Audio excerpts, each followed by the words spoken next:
Je mets les pieds où je veux, Little John. Et c'est souvent dans la gueule.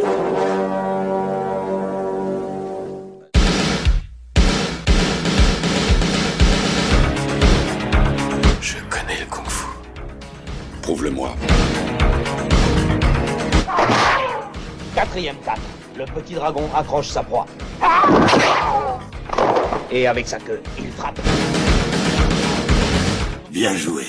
Mais une brique ne rend jamais les coups. Bonjour à tous et bienvenue dans ce nouvel épisode de High Kick dans ton podcast. C'est le podcast qui met les pieds où il veut et c'est surtout dans les oreilles. Nouveau format aujourd'hui des trois films préférés de mon invité. Aujourd'hui, je reçois le papa de Planet of the Tape et de l'Auberge des Darons. Bienvenue Mère Green, comment ça va ? Eh ben ça va pas mal monsieur Seb, je suis très content de te retrouver. Ouais. T'es un des premiers arrivants dans Planet of the Tapes, hein. T'étais Oui. là au début. Oui. Et on n'a plus rien fait après. C'est vrai, on s'en a non pas mais capté écoute, après. pourquoi pas, Ah ouais, moi, je viens. il a fallu Quand qu'on tu fasse veux. notre bonhomme de chemin, chacun C'est de ça. notre côté, puis on se recroise, on se revoit, via les réseaux sociaux, on se fait des petits coucous, donc je sais qu'on ne s'est Exactement. pas perdu de vue, donc Tout y a à fait. pas de souci. C'est vrai que moi à l'époque en matière de cinéma j'étais encore pas hyper à l'aise avec la manière de parler de cinéma. J'étais très orienté manga et puis on a pris tous un peu d'expérience au niveau podcastique, un peu plus d'aisance aussi et puis voilà. Puis là maintenant je t'invite dans mon podcast de films d'arts martiaux et puis j'ai très très hâte d'entendre ta sélection. Pour les auditeurs qui ne te connaîtraient pas, est-ce que tu peux te présenter, voilà, expliquer ce que tu fais dans le monde podcastique. Voilà, et je t'écoute, raconte-moi tout. Alors, Mère Green, auteur, producteur, réalisateur et intervenant dans le podcast Planet of the Tapes, C'est ça. Planet of the Tapes qui a fait des petits, qui est devenu une vraie planète, parce que à côté de ça, j'avais l'Auberge des Darons que je fais avec Rhône, un ancien animateur de VHS et Canapé, dont je suis très fier d'être le oui. buddy, le pote, le c'est cool, ça. comparse podcastique. On s'éclate bien et qui est venu s'incruster donc depuis très peu sur le fil de Planet of the Tapes. Et puis j'ai sorti aussi un petit journal podcastique qui sort tous les 15 jours en alternance avec l'émission principale. Donc Planet of the Tapes maintenant c'est on va dire une vraie planète avec différents continents, on peut aller piocher ce qu'on veut, voilà, il y en a pour tous les goûts. C'est Donc très bien vendu. cinéma, ouais, mais voilà, c'est des régions, j'ai envie d'aller là. Cinéma, un truc plus intime, et puis des discussions. Alors je vais mettre sérieuse avec des guillemets, parce qu'avec Krone, on aime bien déraper et dire des conneries, mais on essaye de trouver des sujets de société un peu plus velus, quoi, histoire de donner notre point de vue de vieux darons quinquagénaires sur la société, la politique, les courants sociaux qui nous entourent. Ouais, complètement. Moi, j'aime beaucoup ta nouvelle formule là, du journal podcastique que j'écoute religieusement tous les 15 jours, avec un choix musical intéressant, parce que je fais des découvertes à chaque fois, donc c'est très cool. Et puis, c'est ce côté un peu où tu te livres, t'es seul, tu fais un peu ton seul en scène, mais derrière un micro. Et c'est cool parce qu'en fait... T'arrives à être dans la mesure. On pourrait croire que c'est des fois, un journal où tu te lâcherais, tu serais un peu piquant, et t'arrives malgré tout à être modéré, à être équilibré, j'ai envie de dire, dans ce que tu peux dire, et ça rend le truc intéressant, et puis à nous de chercher un peu de qui tu parles, à qui tu fais référence, etc. Mais ouais, c'est plutôt sympa. Ouais. Moi, j'aime beaucoup, en tout cas, cette formule. Oh, le Mère Green du podcast est plus sympa que le Mère Green de Twitter. Ouais, Twitter rend un peu fou les gens. Hein. Ouais, je sais, mais j'en joue un peu, c'est pas grave. Oui, mais C'est tu pas sais, grave. c'est toujours ce que je dis. Moi, je suis pas on fait tous les deux le même métier, faut le dire aux auditeurs. Moi, je suis quelqu'un de l'oralité. Ce que j'arrête pas de dire, c'est que je préfère 100 fois parler plutôt que d'écrire et de dire des choses, quoi. Et c'est vrai que j'ai tendance je trouve que l'émotion, tout passe beaucoup mieux en fait à l'oral que par l'écrit. Et malheureusement, aujourd'hui, tous les gens sur ces réseaux sociaux écrivent et mettent pas forcément les formes, ou mettent peut-être pas forcément un smiley. Et des fois, tu peux le prendre de 50 façons différentes, quoi. Et c'est ça qui crée, je trouve, entre guillemets, les dramas sur les réseaux sociaux. Moi, je m'en tiens éloigné, mais j'ai mon paquet de popcorn à côté et je lis quand même parce que c'est toujours un peu savoureux, quoi.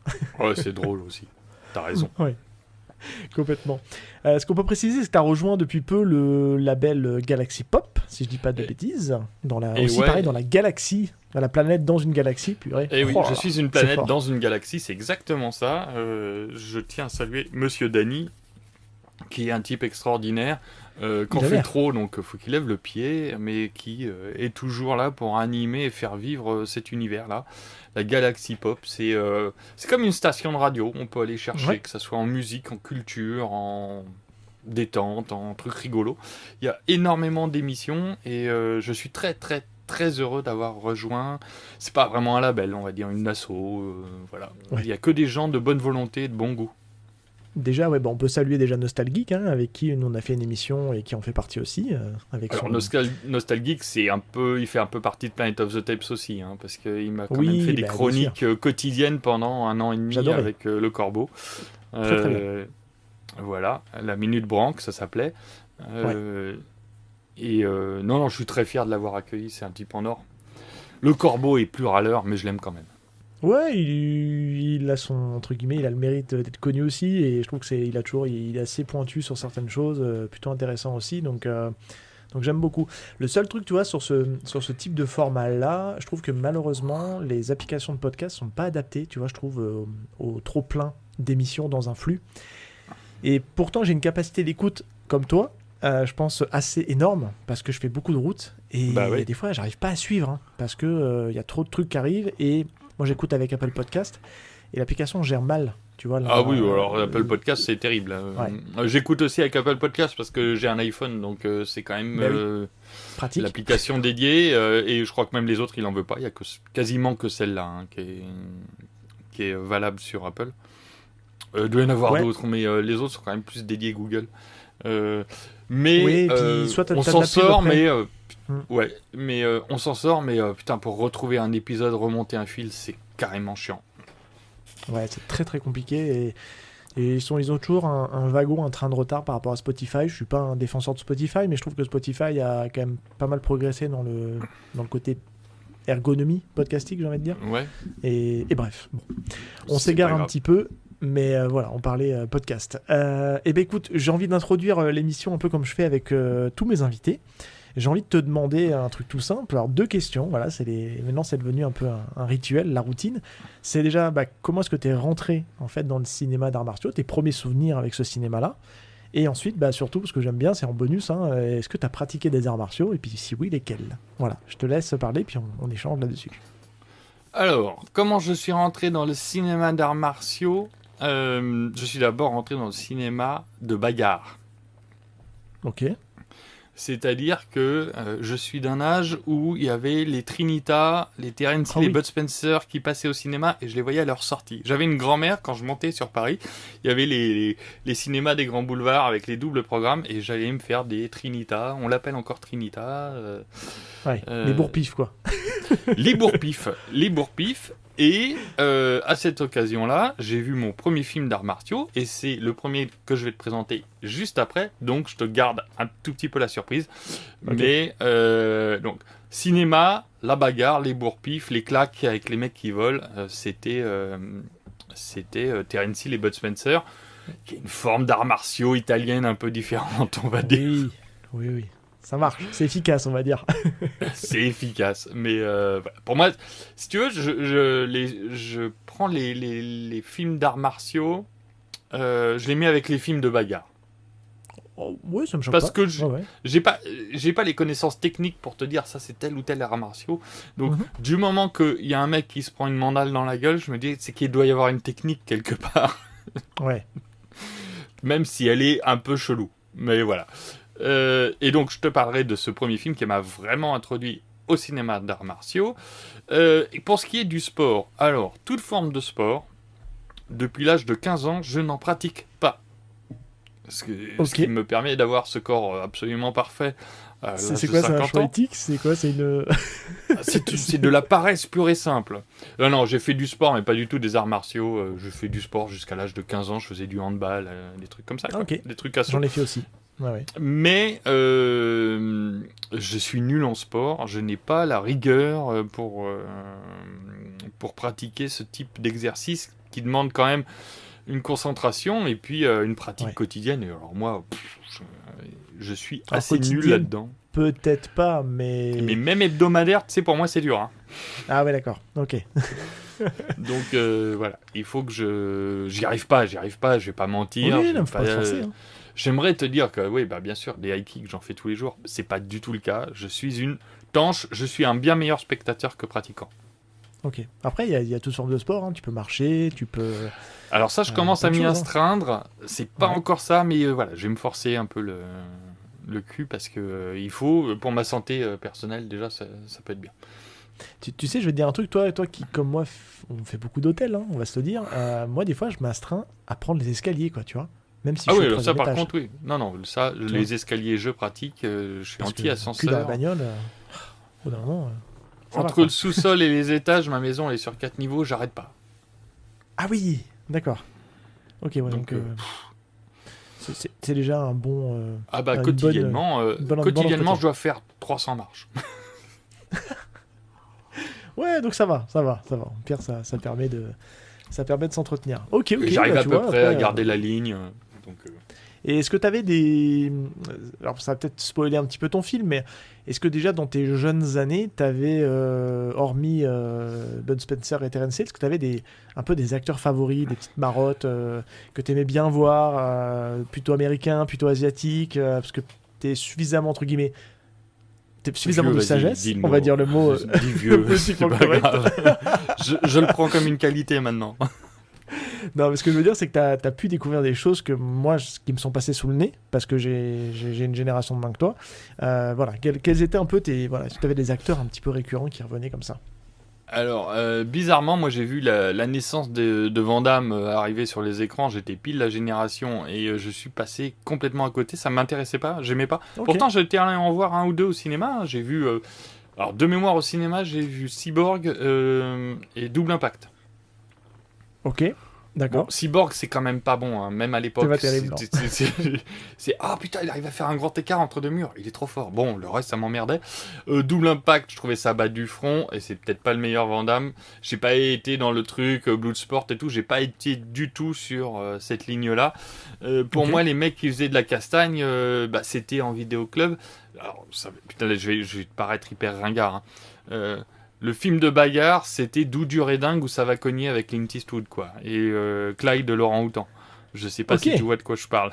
Oui, complètement. Oui, oui. Mais Euh, on est encore à un cinéma de mandale, quoi, de patates de forain, quoi. Ouais, moi j'étais sur un cinéma de Mandal. J'étais sur Ok. un cinéma de Mandal. Donc j'étais pas sur un truc d'arts martiaux et j'ai découvert. Je t'entendais parler avec Monsieur Boulet. D'ailleurs, si tu me permets, je voudrais faire Vas-y. une petite annonce. Hein. Je t'en prie. On va dévoiler un peu les coulisses de cette émission et l'escroc que tu es, hein, monsieur. Ainsi Vas-y. que monsieur Stéphane Boulet, que j'ai reçu dans mon émission aussi, que qui je remercie encore d'être venu. Mais bon, Avengement, c'est moi qui devais en parler à l'origine. D'accord, ok. C'est vrai ou c'est pas vrai? Ah, je sais pas, je n'ai pas de souvenir, moi. Tu veux que je retrouve les échanges qu'on a? Avengement, c'est moi qui devais en parler. Je sais même pas si je vais pas parler de Zored aussi. Mais bon, ça, j'y aurais laissé. Mais Avengement, j'étais tellement content de moi. Enfin bon, n'en parlons plus. Mais bon, Non. bande d'escrocs. Ouais.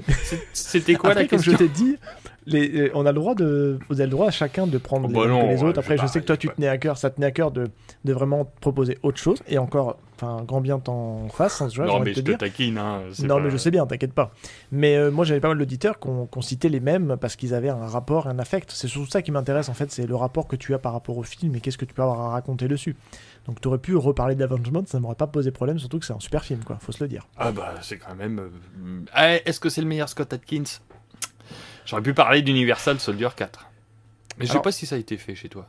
Non, ça n'a pas été fait encore. Ça n'a pas été fait. Universal Soldier 4, je trouve assez ma boule au niveau des bastons, si on fait une petite digression là maintenant. Par contre, je trouve que c'est son scénario qui est peut-être un peu trop complexe pour ce qu'il a vraiment à montrer. Tu vois. Le film est une tuerie. Oui, je suis d'accord. Mais si je le compare à Avengement, je trouve qu'il y a une certaine efficacité dans Avengement qui n'a pas forcément Universal Il y a des Soldier. scènes qui sont pas des scènes de baston, qui sont... La scène d'intro, elle est ultra méchante. Je suis d'accord avec toi. Mais il tout y le a côté la- un peu perché de la fin avec Van Damme, je suis moins fan. Ouais, mais t'as aussi la scène où t'as l'introduction de Dolph Lundgren où le mec il débarque dans un Oui. bordel avec un fusil à pompe. mais c'est incroyable ça. Tu fais, Ouais. mais qu'est-ce que je suis en train de voir? C'est bizarre. Non, ce film est barré. C'est un Mais c'est espèce ça, d'apocalypse now du film de bagarre. Je pense qu'on peut avoir un problème d'être un peu laissé à l'extérieur parce qu'il y a un enchaînement de scènes qui n'ont pas forcément à voir l'une avec les autres, tu vois. Et on te l'explique à la fin, ça raccroche les wagons à la fin ou à un moment dans le film. Et voilà, j'aime beaucoup ce film, hein, je suis pas en train de le défoncer, mais c'est vrai que je pense qu'on va se dire qu'il est dans son top 5, quoi, hein, facilement top 5, voire top 3 de ses meilleurs films. Moi, je suis un client assez facile de Scott Adkins. Hein. Ouais, moi aussi. J'en pose une petite pour un que personne n'aime, c'est Frank Grillo, pour qui j'ai un affect. Je le déteste pas, moi. Moi, je le trouve très bien, Frank Grillo. Il a une vraie gueule. Il est super dans Jujutsu. Oui, il est super dans plein d'autres films. Blague. Surtout. Non, mais dans Le Territoire des loups, il est fantastique. Alors celui-là, je l'ai pas vu. C'est celui avec. C'est pas un Liam film Neeson de bagarre. Ouais, c'est Liam pas un Neeson film qui de est dedans, bagarre, ouais, c'est ça. mais c'est un très bon film que je recommande. Moi, je l'aime bien dans Boss Level. J'ai beaucoup aimé Boss Il Level. est super dans Boss Level. Ah ouais, je me demande si c'est pas un meilleur acteur, même s'il est moins bon artiste martial que Il est plutôt Scott limité, Adkins. je trouve, en artiste. Mais il sait se battre, mais pour moi, c'est pas ça. C'est plus un actionneur plutôt qu'un vrai artiste martial. Voilà. Bon, il doit avoir quand même 2-3 compétences, je pense. Ah oui, non, mais il s'est levé la jambe. Hein. C'est pas de souci. Et puis, dans Skyline Beyond ou Beyond Skylines, où il joue quand même aux côtés de Iko Uwais et Yayan. Tu dis, bon, c'est pas bon, hein, mais c'est rigolo. Je l'ai trouvé dans un cache et je l'ai pas encore vu, mais je vois très bien de quel film tu parles. Sans déconner, je l'adore. Je l'adore pour son côté nawak. C'est très très bien, mais vraiment nawak. Et Chasse à l'homme 2, Scott Adkins, fantastique. Mais tu sais qu'il est prévu, Scott Adkins, prévu dans une des suites de Skyline, de Beyond Skyline. Ah ouais, bah oui. Alors, est-ce que c'est un bon choix de carrière? Je ne sais pas. Scott Adkins, il prend tout ce qu'il y a à prendre. Il fait le max de pognon. Et voilà, donc dans sa filmo, t'as la moitié où c'est vraiment pas terrible, et puis t'as l'autre moitié qui a Zoé, quoi. Bref. Est-ce que tu veux te lancer dans ton premier film? Ouais, parce qu'il faut qu'on avance là quand même. Non, mais y a pas de souci, on a le temps. Y a pas de souci. Non, mais bien sûr qu'on a le temps.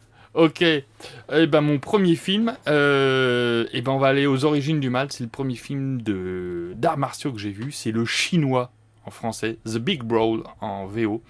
Film américain réalisé par Robert Clouse, sorti en 1980.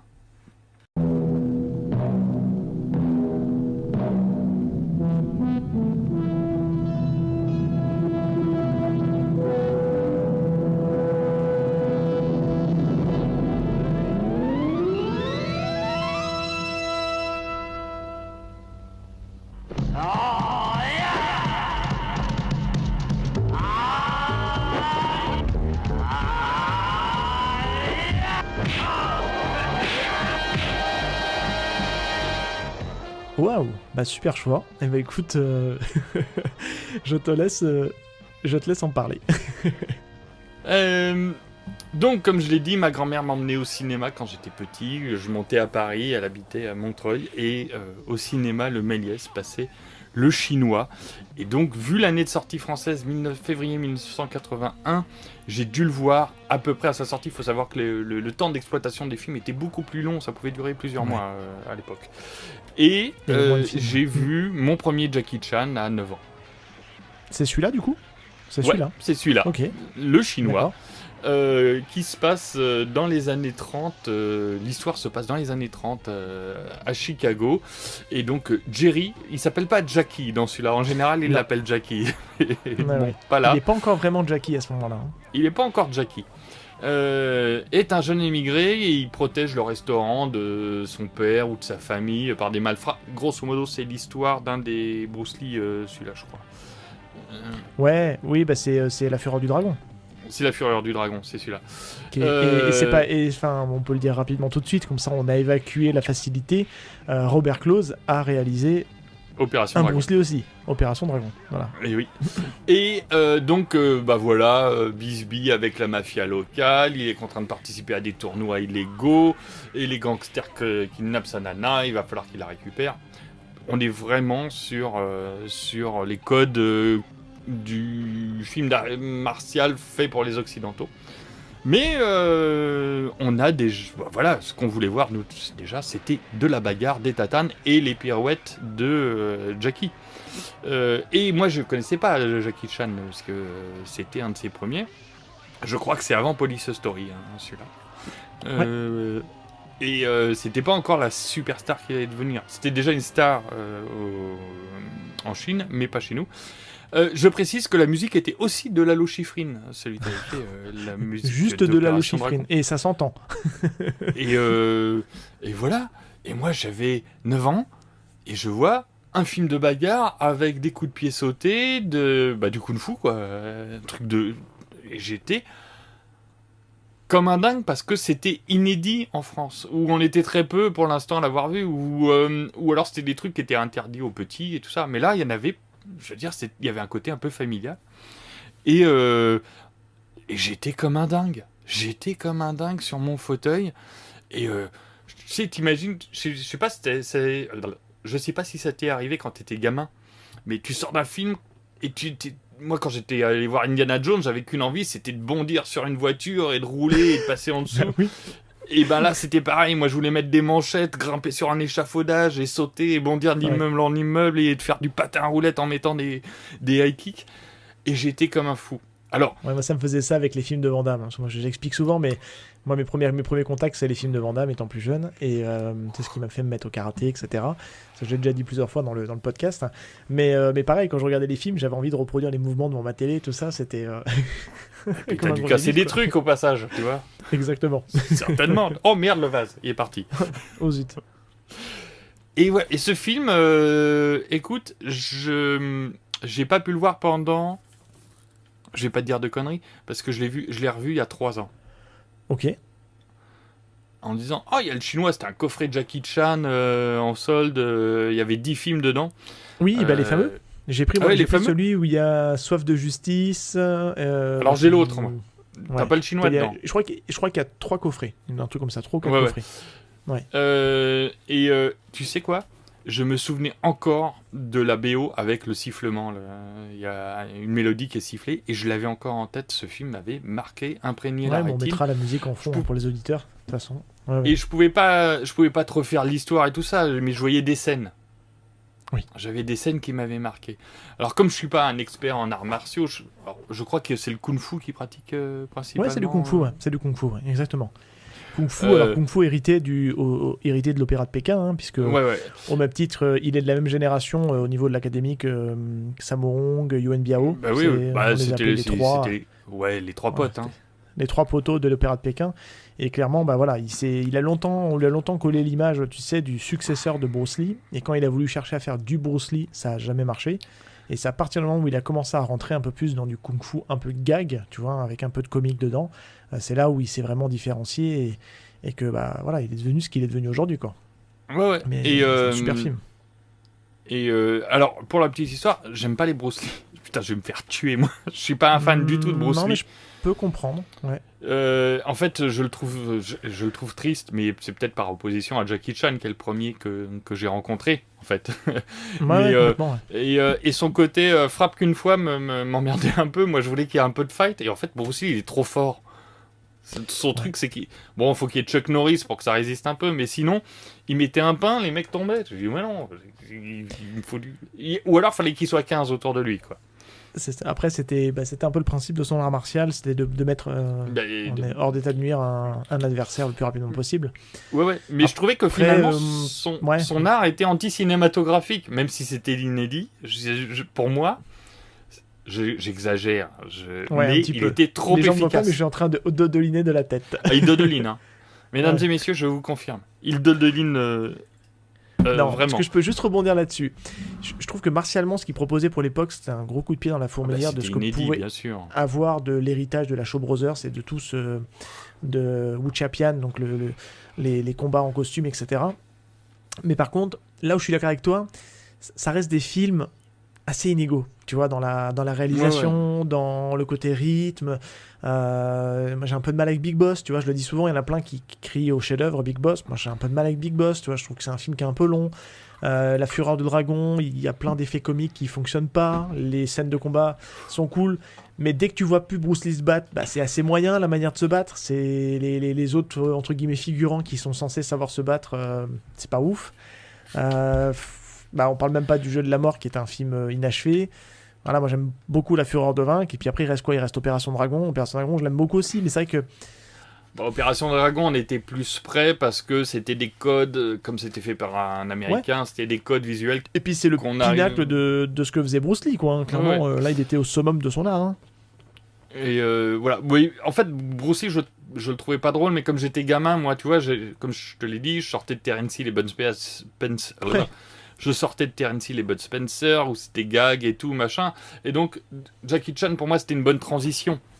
Alors même si aujourd'hui, bon bah tu regardes, le film est pas un chef-d'œuvre, il est plaisant à regarder. Hein, et déjà martialement, il y a des bonnes choses dans le chinois, il y a des trucs assez hallucinants. Ouais, ça tapote quand même. Hein, non, mais il est super. Hein. Moi, c'est un film que j'avais jamais vu et je l'ai vu il y a à peu près comme toi, à peu près 3 ans. Il était sur Prime Video. Il a popé comme ça par hasard sur Prime Video. J'ai dit tiens, c'est un Jackie Chan que je connais pas. Alors toujours ces noms un peu raciste, hein, tu vois, le chinois, le retour du chinois, voilà. Bon, alors surtout, il y a le chinois, c'est raciste, oui, mais bon, il est chinois. Oui, mais c'est nos titres français qui sont pas, voilà. Oui, c'est sûr que c'est quoi le titre, The Big Brawl, la grosse baston, ça faisait plus classe. Bah oui, on est d'accord. Moins raciste. Alors, attention, le retour du chinois n'est pas une suite du chinois. Oui. Et comme le maître chinois n'a rien à voir avec le chinois. Oui, mais le retour du chinois, c'est aussi avec Jackie Chan, mais ça se passe dans les années 80, aux États-Unis, et c'est très mauvais, il faut bien le dire. Même les bastons sont nazes. Donc, alors que dans le chinois, les bastons sont quand même assez bonnes. Ouais, et puis, tu vois, bon, je parlais aussi, il y a aussi le chinois se déchaîne, il y a le maître chinois, donc tout ça, les gens pourraient dire, oh là là, on a affaire à une saga, la saga du chinois. Non, pas du tout. C'était de la fainéantise de la part des producteurs français qui avaient tendance et encore, c'était même pas les plus racistes dans les titres qui sortaient sur les doubles programmes. Oui. Yamamoto qui a des ratés et tout ça. Non, mais c'était une horreur. Hein. Oui, non, on est bien d'accord. Mais il y a souvent des bons films qui se cachent derrière des traductions un peu hasardeuses, parce que, par exemple, quand je pense au maître chinois, c'est ni plus ni moins que Drunken Master 1, qui est juste incroyable. Alors, le chinois se déchaîne, c'est, j'ai jamais le titre anglais, mais c'est un film de Yuen Woo-ping, qui est vraiment super, que j'ai trouvé il y a pas très très longtemps dans un cache. Et le titre anglais, voilà, c'est ça, c'est Snake in the Eagle Shadow. Qui je trouve est déjà un peu plus parlant, et c'est un chouette film aussi, donc voilà, des fois, ne vous laissez pas avoir par des traductions un peu hasardeuses, ça cache des fois souvent un bon film, bon, pas tout le temps, mais ça cache des bons films en général. Et il y a même des titres de films originaux où tu dis ça doit pas être passionnant, et c'est le titre d'un film que je vais évoquer juste après, et qui en fait sont super, donc il faut passer ses a priori et être curieux. Tu parlais de Drunken Master, sachant que mon Jackie Chan préféré c'est Drunken Master 2, Combat de maître, qui est pour moi le plus fou, le plus incroyable. Peut-être mon film d'art martial. Je mets art martial à la HK, où il y a relativement peu de câbles. Il doit y en avoir un peu, mais ça reste très terre à terre quand même. Hein. Ouais, mais sur la fin, si, il y a du câble. Mais sur le combat final, mais c'est le plus fou. C'est plus le même réel, tu le sais. D'ailleurs, tu connais l'anecdote. Oui, c'est pas le même réel. Non, ce n'est plus le... Non. Dans le même film, entre la scène finale et le reste des films, ce n'est plus le même réal. Ah non, je savais pas. Alors, officiellement crédité, c'est Lu Chia-liang. Sauf que Lu Chia-liang s'est pris la tête avec Jackie Chan sur le tournage du film. Et Jackie Chan a repris la main pour notamment la dernière scène. La dernière scène qui se passe dans l'espèce de mine où il y a tout un jeu avec les charbons, la braise et compagnie. Cette scène, elle est entièrement dirigée par Jackie Chan. Et voilà, c'est pour ça qu'elle dénote un petit peu avec le reste du film. Ça reste cohérent dans l'ensemble. Mais ouais, donc voilà, c'était... C'est pour ça qu'il est peut-être un peu plus câblé dans ce film, dans cette. Je sais même pas s'il est câblé dans la dernière scène. Ah si, parce qu'il y a des coups de tatane où les mecs volent de mémoire. Hein. Mais le problème de ce film-là, c'est surtout qu'il n'y a pas une copie DVD ou Blu-ray correcte, normalement trouvable en France. Si c'est pas de l'import à parce qu'en plus même à l'import il est cher. Oui, alors donc, c'est bien que tu le précises parce que je le dis, alors il va peut-être se reconnaître, mais j'ai un auditeur qui est venu pinailler parce que j'étais en train de dire justement que tu sais, toute la partie Il était une fois en Chine jusqu'au 3, ben c'est pas édité. Enfin, en tout cas, il n'y a pas eu d'autre édition que celle des HK qu'on a. Et il me dit, faut si, les on peut le trouver. trouver. On peut le trouver. Bah, je dis, ben non, dis-moi où. Bah, si, on peut le trouver en Blu-ray. Mais je dis, mais c'est de l'import en fait. Et oui, Oui. si c'est de l'import, on peut les trouver. Oui, on est d'accord. Mais moi, ce que je cherche, c'est une copie française. Voilà, c'est tout bête, mais parce que on est sûr que ça marchera chez nous, etc. quoi. Ah ouais. Mais oui, Drunken Master 2, à ce jour, on a toujours ce vieux DVD dégueulasse, on va se le dire, en 4 tiers. T'es obligé de déformer l'image pour l'avoir sur un rétroprojecteur. Enfin, c'est horrible, quoi. Ouais, alors faut zoomer et tout, c'est dégueulasse. Donc voilà, c'est dommage. Mais voilà, c'était mon introduction au film de bagarre. Et en fait, elle ne m'a pas quitté, comme je te l'ai dit, parce que j'avais encore la musique dans la tête, j'avais des images marquantes. Et si c'est pas le meilleur Jackie Chan, en tout cas, c'était mon premier. Et voilà, c'est comme l'amour, quoi. La première fois, tu l'oublies jamais. Ouais, mais il reste vraiment cool. Moi, je te dis, il m'a fait bonne impression. J'en attendais rien. Encore une fois, je te dis l'a priori du titre. Et au final, c'était une très bonne surprise. Ouais. Et je sais pas si c'est peut-être pas la deuxième, parce que je sais qu'il a eu plusieurs vagues, Jackie Chan, où il a tenté d'aller aux États-Unis, de s'exporter aux États-Unis. Et je crois qu'avec ce film-là, je sais pas si c'est la première ou la deuxième fois où il est allé aux États-Unis pour essayer de percer, justement. Parce qu'après, il va faire l'épopée du Cannonball, etc. Tu sais, donc il va faire quelques petites Alors, productions, l'épopée du Cannonball, à voir en VF. Parce que tu l'as déjà vu, l'épopée du Cannonball? Non, mais il est sur mon coffret il est sur mon coffret, le fameux coffret alors, où j'ai grosso modo, je pense, tous les années 80 de Jackie Chan en fait. Alors, il y a Jackie Chan dans ce coffret, je l'ai aussi, et Ah bon, on a le même. Jackie Chan, oui, je pense qu'on doit avoir le même. On a le même. T'as Jackie Soif de Justice, t'as le flic de Hong Kong, etc. Tu dois avoir aussi Dragon Forever. Bon, on a le même. Mais l'épopée du Cannonball, tu te mets la première demi-heure en français et tu dis c'est pas possible. Ah ouais. C'est pas possible. Donc je veux dire, même le titre, le chinois, c'est hyper light à côté de ce que tu vas entendre dans l'épopée du Cannonball, où t'as les accents juifs, noirs, chinois, racistes, t'as tout. Mais c'est fantastique, c'est fait avec une légèreté, c'est incroyable. À prendre comme un document historique, hein, pas comme un bon film. Et tu vois ce que on pouvait faire de plus dégueulasse en termes de traduction. Alors, j'ai pas regardé en VO si c'était aussi dégueulasse, mais par contre, c'est très drôle. Tu le prends avec du recul, hein, tu le prends avec une distance, parce que c'était pas fait méchamment, en plus. C'est bien ça qu'il faut voir. C'était pas fait méchamment, c'était juste... c'est juste que ça a pris la patine du temps, et on se dit que maintenant... pas bien aujourd'hui. Aujourd'hui, tu fais des bons...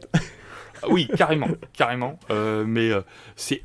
Si tu le regardes avec un œil un peu goguenard en disant les pauvres, ils savaient pas. Enfin, ils savaient pas. Ils savaient, et en fait, on va apprendre que Michel Leb a fait toutes les voix des étrangers. Ouais, mais je veux dire, c'était complètement dans cet esprit-là. Je pense. Mais oui. Je vais dire une horreur, peut-être tu la couperas si nécessaire. Je pense pas que Michel Leb était un type fondamentalement raciste, c'est juste qu'il faisait rire à l'époque. Oui.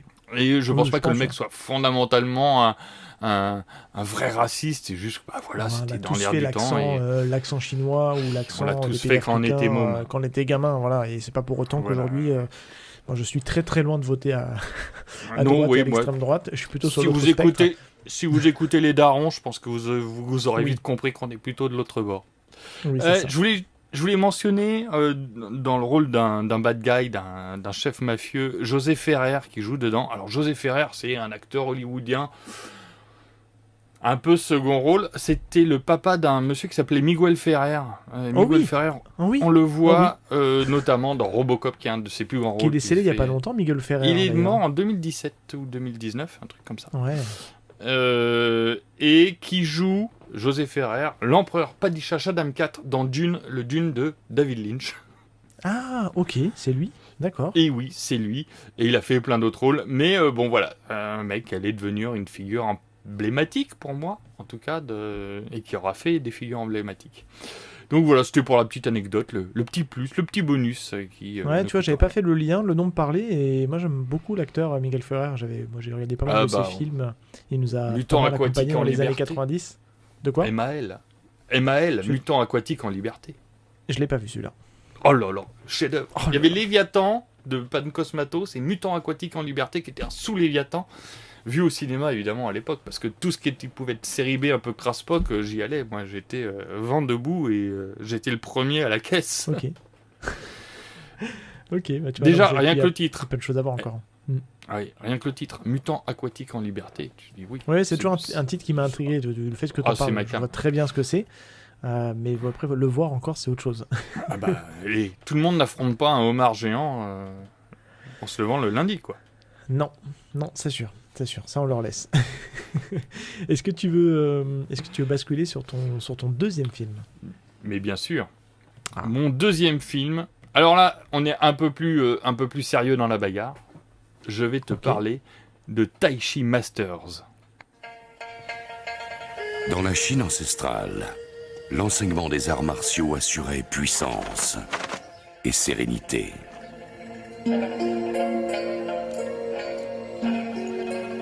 Élevés ensemble dans le temple, ils ont appris l'art suprême du combat. Ils en connaissent le pouvoir, les usages et les lois. Ce sont des maîtres.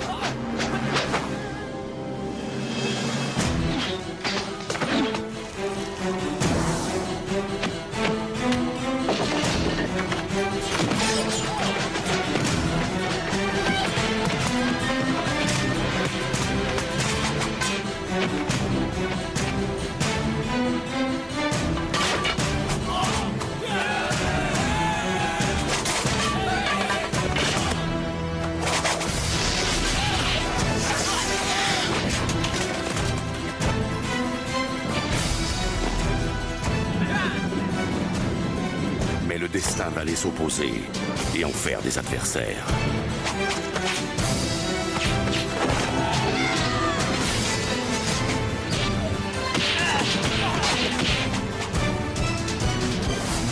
Jet Li, Michelle Yeoh, par le chorégraphe de Matrix et Tigre Dragon, Taichi Master. Ah oui, là tu m'intéresses. Là, on Là, va tu être un peu m'intéresses. plus sérieux.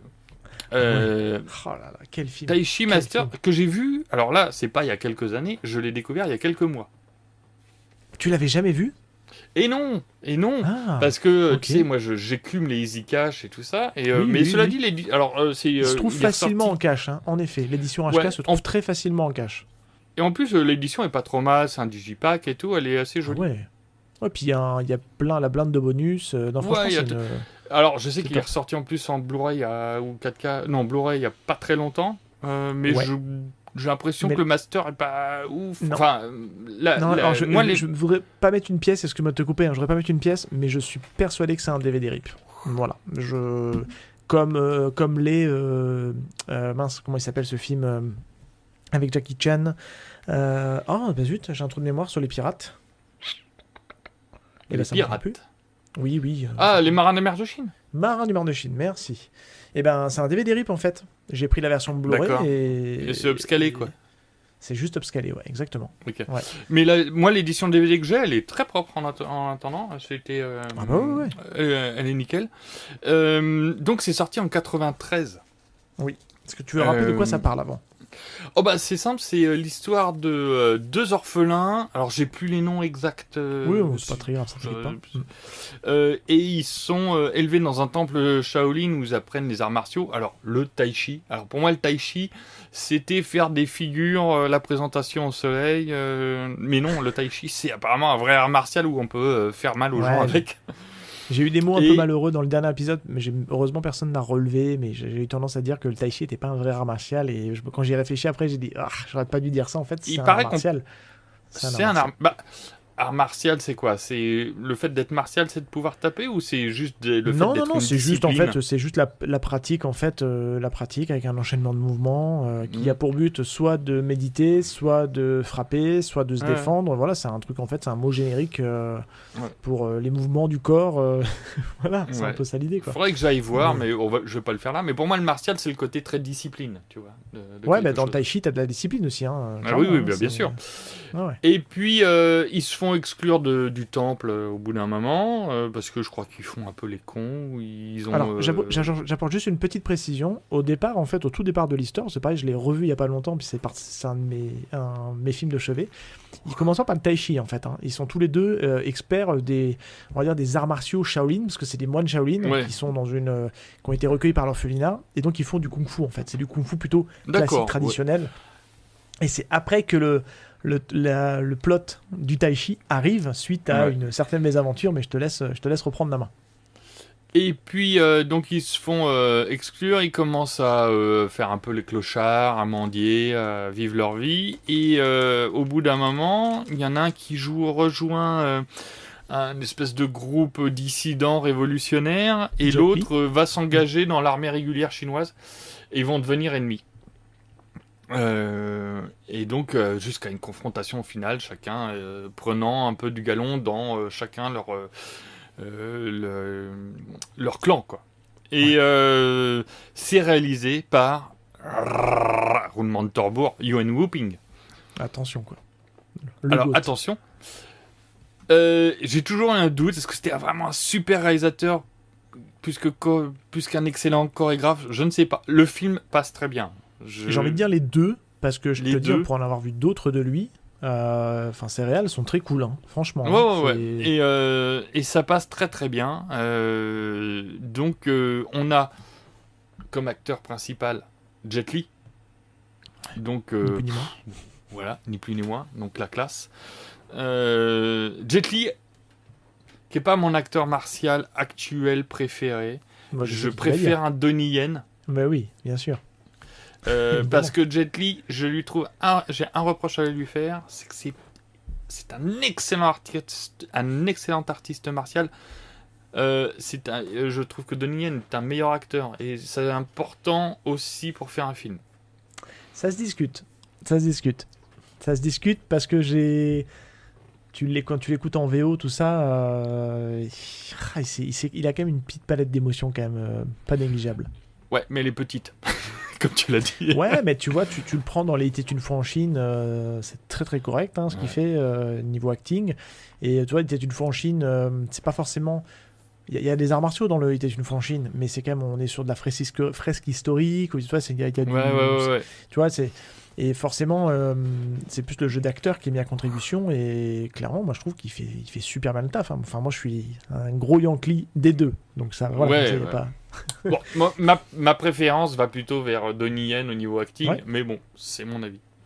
Par contre, il y en a une qui est aussi bonne actrice qu'artiste martiale, c'est Michelle. Oui, Michelle. Et Michelle, elle est fantastique dedans. Michelle Yeoh, pour ceux qui n'auront pas compris. Michelle Yeoh, pardon. Ouais. En plus, elle est à moitié alcoolique au début. Elle a tendance elle a un penchant pour la boisson, ce qui lui permet de faire une petite scène de drunken aussi, si je me souviens bien. Mais ça vole. Alors, on est chez Yuan Whooping, hein, donc amis du câble, amusez-vous. Ça vole sur les tables, ça tourne sur des chaises, ça va dans tous les sens. C'est du grand spectacle. Oui, mais là, je pense qu'il a volontairement mis les potards à 11 sur ce film-là. Alors, vois, je le mettrais... Je sais plus si c'est lui le réalisateur. Pour moi, les potards sont à 11, voire à 12, plutôt sur Iron Monkey. Ah oui, c'est lui aussi qui réalise. Et oui, là, il a même tendance à accélérer certaines scènes de combat, volontairement. Oui, et puis alors sur Iron Monkey, le combat sur les bûches en flammes à la fin, il l'a vraiment poussé très très loin. Donc le concept, ce que j'adore, hein, moi je suis client, vas-y. Voilà, la suspension d'incrédulité, elle est morte au générique, donc tu peux y aller, il n'y a pas de souci. Ouais. Mais je trouve que voilà, là, il y a du câble, on s'éclate, il y a des coups de latte dans la gueule, il y a tout ce qu'il faut, et un plaisir super. Alors, je connais pas l'antagoniste, toi tu es plus spécialiste que moi, Chin Siu-woo.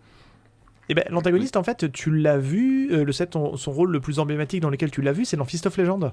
Il joue en fait l'héritier de l'école des arts martiaux dans laquelle a été formé Jet Li dans le film, donc le Fist of Legend remake de La Fureur de Vaincre.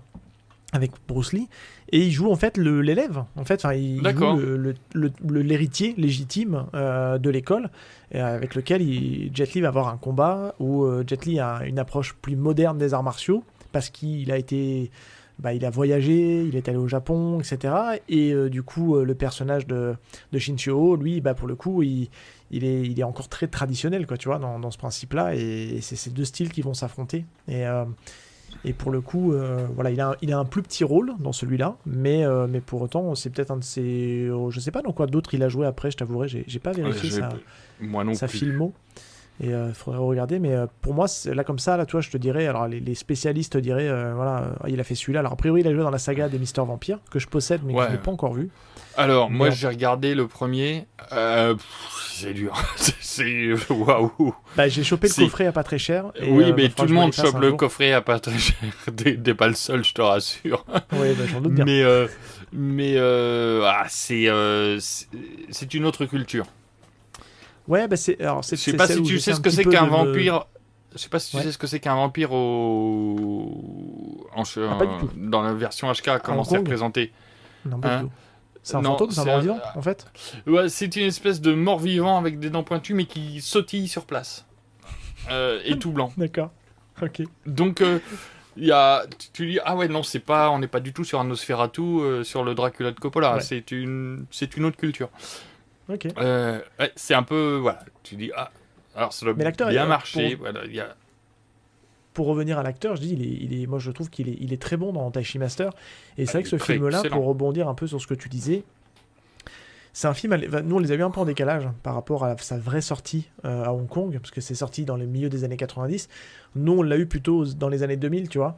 Et Taishi Master en fait, est sorti suite au succès de Fist of Legend en France. Ils nous ont mis Taishi Master dans la foulée.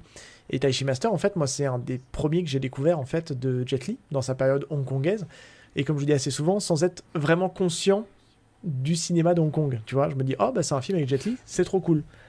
Et moi, à l'époque, ça m'avait mis une énorme claque. J'avais adoré parce que je dis, purée, mais en fait, le mec, il est capable de faire des trucs de fou.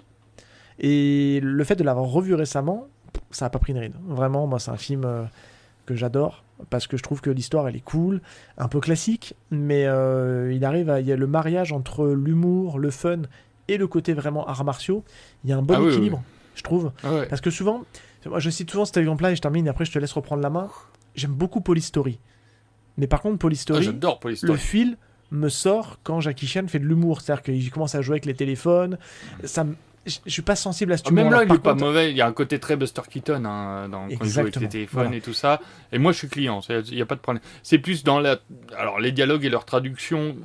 Même en Oui. VO, les sous-titres sont. Tu dis, wow, t'es sûr là c'est pas évident. Non, mais c'est pas évident et ça demande d'être un peu, j'ai envie de dire, initié et habitué à ce cinéma-là. Ça commence à aller de mieux en mieux, hein, vraiment. Mais je trouve que celui-là, pour le coup, il est bien calibré pour notre, Ouais. pour notre continent, en fait, j'ai envie de dire, quoi. Il est vraiment bien calibré et c'est peut-être un film quand tu dis aux gens, par quoi je pourrais commencer pour découvrir le cinéma HK. Déjà, je dis Jet Li. Et puis tu tapes Fist of Legend, Taishi Master, c'est le bon combo, je pense. Ouais. Pour aller sur ce que tu disais, l'accès quand c'est sorti, nous, ça n'arrivait pas en Europe. Et je vais pouvoir faire la nique à monsieur Stéphane Boulet, aka Werner Herzog, anciennement papa, que j'ai eu le plaisir d'avoir dans mon émission, je le répète. Traître. T'as envie de le revoir, toi, t'es en train de... Je sais même pas s'il écoute, hein, il écoutera pas, je pense. Hein, mais... Non, je sais pas. Non, mais je remercierai jamais assez d'être venu dans Planet of the Tapes, c'est de la vanne. J'ai eu la chance d'avoir 21 ans au moment où est sorti... non, même pas au moment où c'est sorti, j'étais sur Paris, il y avait une avant-première du cinéma de John Woo, et c'était donc en 92 ou 93. Ok, tu as vu et- un certain grand film de John Woo. J'ai vu 3 grands films de John Woo dans la même nuit.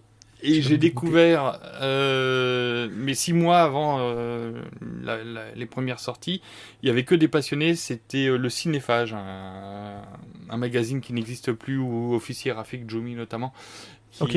organisait ça. Et j'ai vu donc À toute épreuve, complètement inédit. Et donc là, les gens gueulaient dans la salle, tu vois, se Tu levaient. m'étonnes. Quel film de fou. On a enchaîné avec Le syndicat du crime et Une balle dans la tête. Oh. Je suis sorti à 6h du matin en disant qu'est-ce que j'ai vu et tout ça. Donc, il faut savoir que quand je dis ça, John Woo a été repompé, il a fait des trucs aux États-Unis avant, mais quand tu le découvrais en 93, je te dis, c'est une baffe. C'est énorme. C'est une baffe monumentale. C'est les films donc, que, voilà. dans les 3 que tu as cités, encore une fois, moi je le dis et j'ai pas de honte à ça, hein, je suis très en retard sur le cinéma hongkongais, mais je rattrape mon retard petit à petit, puisque j'ai aussi le côté un peu complétiste à retrouver les anciennes éditions HK. Donc j'ai récupéré à toute épreuve, que j'ai vu il y a pas si longtemps que ça. Là, j'ai dans ma pile, j'ai Une balle dans la tête. Et pour pas très cher, je l'ai eu aussi. Et là, c'est difficile parce que plus compliqué. Les syndicats du crime sont un peu plus durs à trouver, beaucoup plus chers sur le marché de l'occasion. J'ai laissé passer une offre hier en pensant elle va rester. Il y avait le coffret HK vidéo pour 50 € les 3. Et c'était une bonne offre pour le coup. Et elle est partie. J'aurais peut-être pris. Mais moi aussi. Mais j'ai hésité. Et, mais mais c'est ça. Hein, je m'en veux. Il y a des trucs. Ouais, pareil. Donc mais voilà, c'est des trucs qu'il faut que je rattrape. C'est des grands films. J'ai les John Woo, j'ai The Killer et Hardboiled en édition HK d'origine. The Killer, je crois qu'il est très chaud à trouver. Hein. Je l'ai, The Killer. Ouais. C'est pas le The Killer le plus dur. Le The Killer, il y en a pas mal qui pop en ce moment. Le plus dur en ce moment dans les shows une fat, parce que je cherche beaucoup les shows une fat aussi en ce moment, c'est le Ringo Lam. C'est Full Contact. Qui est très très très dur, Full Contact. Ouais. J'aimerais bien retrouver God of Gamblers, le premier. Il y a rien en dessous de 60 balles. Et Love Gambler, pour l'avoir vu passer 1 ou 2 fois, il est inabordable. God of Gamblers. Ouais. Ah ouais, merde. Bah oui, non, mais alors, ça, c'était des trucs parce que j'étais, suite à ce que j'ai... On digresse un peu, hein. Mais suite à John Woo et tout, je suis allé voir des mecs qui me disaient « Bah attends, j'ai ça et tout », et j'ai vu des trucs de God of Gamblers, plein de petites choses, mais on n'avait même pas les vrais titres, ce que ça allait donner, et puis ça sortirait pas avant des années en France. Ouais, c'est le Alain Delon, c'était le Alain Delon HK, quoi. C'était le beau gosse qui pouvait tout jouer, quoi. Les comédies comme les trucs dramatiques. Et donc, exactement. Voilà. Donc voilà, je te dis, Taichi Master, découverte récente, bonne petite claque en disant putain, ouais, le film est là, 40 ans maintenant, et 30 ans. Bon, ouais, 30 ans, 93. Oui, ça fait 30. Ouais, c'est moi qui compte pas bien. 30 ans. Et ça passe hyper crème, quoi. Puis c'est marrant, tu sais, de voir. Parce que tout ça est arrivé en Occident avec Matrix, quoi. Yuen Whooping, on a découvert ça. Et de se dire, putain, on voit le truc séminal, quoi. Tout ça, c'était là et on l'a raté. C'était pas accessible. Tout était là, en fait, déjà. En fait. Quand tu regardes, tout était là. T'étais devant tes yeux, mais tu n'y avais pas accès. Ouais. Mais maintenant, ça a l'air facile de dire, bah, tu sais, tu tapes sur un moteur de recherche, je suis sûr que tu le trouves en 2 minutes. Mais dans les années 90 jusqu'au milieu des années 2000, c'était introuvable. Ouais. À part si tu étais initié ou que tu faisais partie d'un club d'initiés, c'était un peu la discussion qu'on avait justement avec Stéphane Boulet. Tu passais à côté. Et puis si tu vivais en province. Exactement. Ben, moi, j'étais en province et j'étais pas initié. Autant te dire que c'était très compliqué. Et honnêtement, ça a commencé à arriver. Et c'est là où j'ai commencé à mettre le doigt dedans, notamment, comme je disais, dans Taichi Master et Fist of Legend. Où là, j'ai commencé à mettre le doigt dedans, mais sans en avoir conscience. Et c'est là où je me disais, mince, après, il n'y a pas d'âge pour découvrir ce que je dis. Faut pas se prendre la tête à se dire, bah mince, je les ai pas vus. Tant qu'on est en vie et qu'on peut voir et qu'on est capable de voir, ben voilà, clairement, il y a encore des choses à faire, quoi. Et c'est assez incroyable. Mais pour le coup, je te recommande vraiment Alors tu verras, c'est un film plus traditionnel dans l'esprit, mais je te recommande vraiment Le Chinois se déchaîne avec du coup de Yuen Whooping qui fait aussi donc la chorégraphie des combats et forcément avec ce bon vieux Jackie Chan. Et franchement, c'est un chouette film aussi. Si t'as bien aimé, en tout cas Iron Monkey, que t'as aimé Taichi Master, voilà, c'est clairement quelque chose qui peut vraiment te plaire, quoi. Donc c'est noté, monsieur. Ouais, et puis c'est lui aussi qui est à l'origine du premier Dragon Master, qui est aussi très très bien. Voilà, donc j'en passe. Il est très cool. Tu parles de Donnie Yen, je vais te poser une petite question puisqu'on est sur Yuen Whooping. Est-ce que tu as vu les 2 films qu'il a fait les uns après les autres en 88 et 89, que sont Tiger Cage et Le Sens du Devoir 4? Non. Mec, on arrête, tu vas regarder ça et tu reviens me voir après. Moi je veux bien, mais ça va faire une émission très longue. Non, mais franchement, si t'as envie de si t'aimes Donnie Yen, Tiger Cage 1, c'est une énorme claque. C'est un polar en plus, c'est plus un polar qu'un film d'arts martiaux, et c'est un bon polar.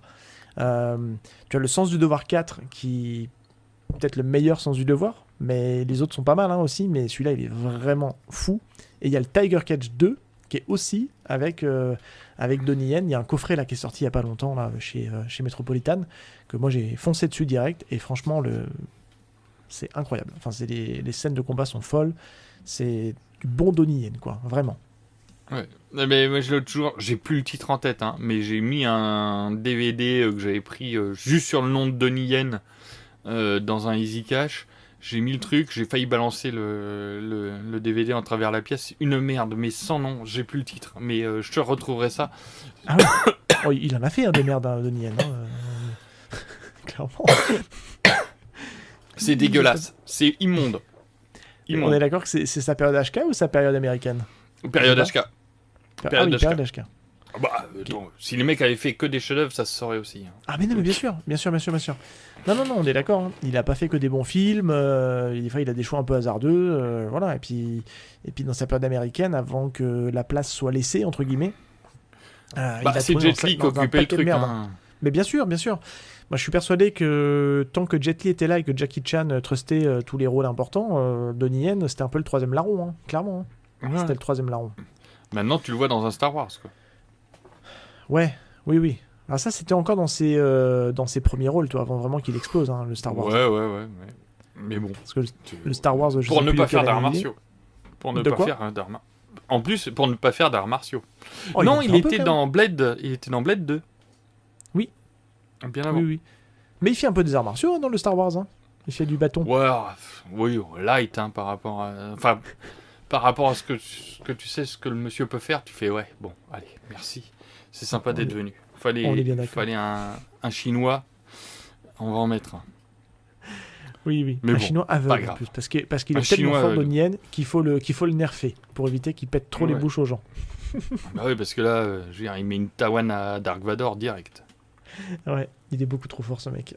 Et il fait pas son âge, hein. Et puis il est encore bon à son âge, hein, cet enfoiré. Ouais, bien sûr. 60 balais passés là, Pépère, il s'est encore donné des high kicks hein, pour le coup. Hein. Ouais. Est-ce que tu voulais rajouter quelque chose sur Taichi Master? Non, parce que Taichi Master, c'est pas un truc qui se raconte beaucoup. On va pas faire une dissertation philosophique dessus. C'est t'ouvres les yeux. J'ai la chance d'avoir une salle avec un vidéoproche et je l'ai découvert presque sur grand écran directement. Et voilà, tu vois, c'était pas juste une cassette vidéo. J'ai vu, j'étais heureux. Donc non, c'est à voir, juste à voir. C'est à voir, vraiment, on peut le dire aux auditeurs, hein, c'est vraiment, il y a une super alchimie en plus entre Michelle Yeoh et Jet Li. On voit quelle grande actrice peut être Michelle Yeoh. Voilà, elle n'est pas connue que pour Tigre et Dragon et non. All at Once. Elle a fait d'autres choses avant. Moi, je te James Bond. Ouais, elle a fait il est bien, il est bien dans James Bond. Hein. Je l'aime bien. Oui, c'est une des meilleures James Bond. Il a bien vieilli. Hein. Ouais. Et tu vois, et dans le premier sens du devoir, elle est vraiment bien. Si tu as l'occasion de mettre la main sur le premier sens du devoir, franchement... mais je l'ai revu dans d'autres trucs et tout. C'est une super actrice. Elle est déjà là et tout. Alors que je crois qu'elle n'a pas eu une formation à la base d'artiste martial. Hein. Elle a vraiment appris sur le tas. C'est une danseuse à la base. C'est une danseuse. Pour moi... Ouais, mais l'opéra de Pékin, fallait que tu apprennes la danse aussi. Déjà, c'est une conscience du corps, comme on dit. Alors je sais, tu vois là, c'est là où je mettrais un petit point d'interrogation. Je ne sais pas si elle est passée par l'opéra de Pékin. Non, mais ce que je veux dire, c'est que le fait de faire de la danse, c'est avoir conscience de son corps et de l'espace dans lequel tu évolues. Oui, clairement. Donc, c'est à l'opéra de Pékin, on n'apprend pas que les arts martiaux. À la limite, on pourrait presque considérer la danse comme un art martial, quoi. Oui. Discipline. C'est clair. Non, c'est clair. Mais c'est vrai que c'est une actrice qui à la base avait une carrière toute dessinée en tant que danseuse professionnelle. Elle a eu une blessure, elle a dû arrêter et elle s'est mis. Elle faisait du mannequinat aussi. Et puis après derrière, je sais plus c'est sur quel film où elle a appris les arts martiaux. Je suis en train de me demander. Je crois que c'est sur Police Story 3 Super Cop. Je me demande, c'est pas là où elle a explosé vraiment là-dessus. Oui, mais je crois que les arts martiaux, je sais pas si elle les a pas appris pour le premier sens du devoir, justement. Si c'est pas sur celui-ci qu'elle a... Parce que celui-là, il est un peu moins récent que Police Story. Police Story 3, c'est presque les années 90. En fait, le premier sens du devoir, c'est 86. Et alors, c'est pas son premier film, mais me semble-t-il que, en tout cas, c'est au contact de je sais plus quel chorégraphe, là j'ai pas toutes les infos devant les yeux, mais bref, c'est pas très grave. En tout cas, elle les a appris, comme tu dis, sur le tas, et puis c'est là qu'elle a commencé justement à vraiment s'éclater, et puis à devenir une craque aussi au niveau des arts martiaux. Franchement. Et une vraie bonne actrice, pour le coup. Ouais, en plus de ça, c'est une super bonne actrice et d'une beauté, mais incroyable. Ouais. Oui, ça on est d'accord. C'est pas sexiste de dire qu'elle est belle. Tu me oui, le dis. tu as le droit de trouver une personne jolie. Hein. Après, voilà. Quand même. Merci. Pas de souci avec ça, encore une fois. Ok, The Last One, on termine avec ton dernier film. Est-ce que tu vas taper fort pour ton dernier film? Ah, je vais taper fort. Enfin, le film tape fort. D'accord. Une découverte ultra récente suite à l'écoute d'un podcast. On peut faire un petit reco podcast oui, tu peux, bien sûr. Le Shadowscast, le podcast de la chaîne vidéo Shadow Z, qui reprend à peu près l'équipe du Pifcast, qui était un des meilleurs podcasts pour avoir des bonnes recos de films et qui sont pas forcément évidents. Et donc, je me suis regardé The Night Comes for Us. Film indonésien, il y a marqué américano-indonésien sur l'affiche. Ouais, indonésien quand même, pas mal. Oui. Réalisé par Timo Tjahjanto, sorti en 2018 sur Netflix. Oui. 3 tahun gue jadi mesin pembunuh mereka. Nggak kehitung pembantahan yang udah gue lakuin. Kalau lo sudah dilantik menjadi seorang sukses, hukumnya mutlak. Jangan pernah mengampuni. Tapi di saat itulah gue melihat satu kehidupan kecil yang sudah di ujung tanduk. Mungkin aja gue bisa merubah takdir gue.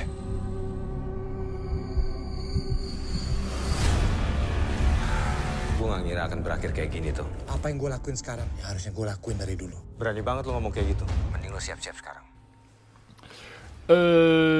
Et là, c'est parce que, comme j'ai pas pu parler de The Raid, je vais parler de The Night Comes For Us.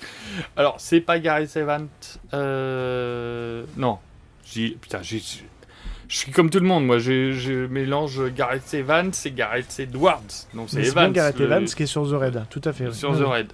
Ouais. Donc, c'est Timo Tjahjanto qui avait bossé avec Gareth Evans de toute façon sur Miranto et les deux The Raid, normalement, je crois, en tant qu'assistant réal ou voilà. Mais on retrouve quand même Iko Uwais et Joe Taslim. Ah, voilà, j'attends que tu le dises. Parce que Joe Taslim. J'ai un petit kink sur Joe Taslim, moi je dois avouer. C'est... Iko Uwais, on l'a découvert avec The Raid. Ouais. Ok. Et Joe Taslim, il avait un second rôle qui part relativement vite. Oui, un peu vite. Oui. Un peu trop vite. Un peu trop vite, ouais. Et là, c'est lui le héros. Et c'est Iko Uwais qui fait le bad guy. Ok. Et beaucoup me disent mais alors, quand j'en discute, ouais, mais c'est moins bien que The Raid. Oui, peut-être, c'est peut-être moins bien que The Raid. On s'en fout, en fait. C'est pas le but de comparer. Mais putain, c'est nettement plus gorasse. Alors... Si la vue du sang vous effraie, ne regardez pas The Night Comes For Us. Si la violence à outrance vous effraie, c'est-à-dire si vous trouvez que The Raid c'est oh là là, ça tape un petit peu fort et tout, ne regardez pas The Night Comes For Us, c'est au-delà. C'est-à-dire que là, on y va avec des tripes et n'importe quoi qui traîne fait office d'arme. Des os font office d'armes. N'importe quoi fait office d'armes. Un pilier en béton fait office d'armes. C'est une boucherie. C'est une boucherie, mais, attention, une boucherie pas trop mal filmée. Même si on n'est pas sur un niveau de réalisation de Gareth Evans, c'est quand même très très honnête. Super bien chorégraphié, parce qu'on est quand même avec Iko Uwais et Joe Taslim, donc bon, quand même, il y a du niveau. Et puis il y a du gore en plus, donc moi ça me fait ma soirée, moi je suis heureux. Avec un scénar qui vaut ce qu'il vaut, quoi. Un mafieux qui veut se retirer du truc, et puis la mafia est pas d'accord, donc il faut lutter pour sauver une petite fille. Ça réinvente pas l'eau tiède à courber les bananes. Néanmoins... Oui, mais c'est suffisant pour démarrer un film, quoi. C'est suffisant pour démarrer un film. Et puis ça met en avant Joe Taslim. Ouais. Joe Taslim, qui est d'abord un champion de judo, si Oui. ma mémoire est bonne. Tout à fait. Et, Qui a fait partie de l'équipe nationale indonésienne de judo, pour info. Ouais. Et je trouve que, alors on le voit pas mal dans The Raid, l'intelligence de type qui pratique des arts martiaux différents, c'est-à-dire que le judo c'est de la prise et du projeté, alors que le pencak silat c'est du corps à corps de très près, et avec qui joue sur les coudes et les impacts. Beaucoup. Ouais. C'est un sport de percussion qui souvent fait l'amalgame entre le pencak silat et la self-défense, parce que c'est un art martial qui se veut dans l'efficacité et toujours dans le but d'anéantir le plus rapidement possible son adversaire, quoi. Alors que théoriquement, je vais mettre un gros théoriquement, le judo a plus vertu à éviter les coups ou à neutraliser l'adversaire, c'est-à-dire sans le frapper. Et l'intelligence de ces mecs-là, c'est d'avoir su accorder les deux. De dire, on peut faire un combat entre un judoka et un mec qui pratique le pencak silat et ça peut faire un truc très intéressant. Et donc Uko Uwais, lui c'est le pencak, et Joe Taslim c'est le judo. Et il y a notamment un combat final où il y en a un qui tape et l'autre qui esquive. Principalement, hein, après il y a quand même des baffes qui partent. Mais tout le film est construit là-dessus. Il y a aussi une scène de dingue entre trois nanas qui se foutent sur la gueule, mais alors d'une violence. Alors là, le gore, on peut y aller. Hein. Il y a de la tripe qui gicle. En plus, je trouvais que, en regardant, je fais, oh, le combat commence mollement et tout, c'est dommage de mettre des nanas dans cette position-là. Putain, ça monte en puissance, ça monte, tu dis, ah, mais c'est bon, arrêtez, là. Non, ça monte encore. Oh là là là là là là là là. Et voilà, j'ai trouvé ça, j'ai pris un pied, quoi. J'ai pris un pied parce que je m'y attendais pas, tu vois, c'est la bonne surprise du soir. Il est clairement dans ma watchlist, hein, c'est dans les 3 que t'as parlé, c'est celui que j'ai pas encore vu. C'est vrai ? Il était sous mon nez. Ouais, non, il était sous mon nez. Tu te j'ai rues commencé, dessus. alors pour tout te dire, j'ai commencé à le regarder hier soir quand tu l'as name droppé la veille. J'ai commencé à regarder le début, mais c'était un peu tard, donc j'étais pas dans les conditions optimales. Je commençais un peu à m'endormir. Déjà, le début m'a sacrément séduit. Je pense que je vais le terminer après le record, clairement. Parce que j'aime bien Iko Uwais, mais je pense que je lui préfère Joe Taslim. Voilà. Moi, j'aime les deux. Je crois qu'il n'y a pas Yayan dedans. Non, il n'y est pas. Non, il est pas. Non, il est, par contre, il est dans The Boy Kill the World. Tu l'as vu ? D'accord. Non. D'accord. Mais bon. Voilà, bref, c'était la petite parenthèse. Il aurait été dans le truc, ça, c'était normal, quoi. Oui, ben, ils font partie maintenant, alors peut-être pas Joe Taslim à proprement parler, mais en tout cas, Iko Uwais et Yayan, ils sont tout le temps ensemble. Hein. Ouais, ils font partie, ils ont créé tous les deux la Iko Uwais Stunt Academy. J'avais entendu.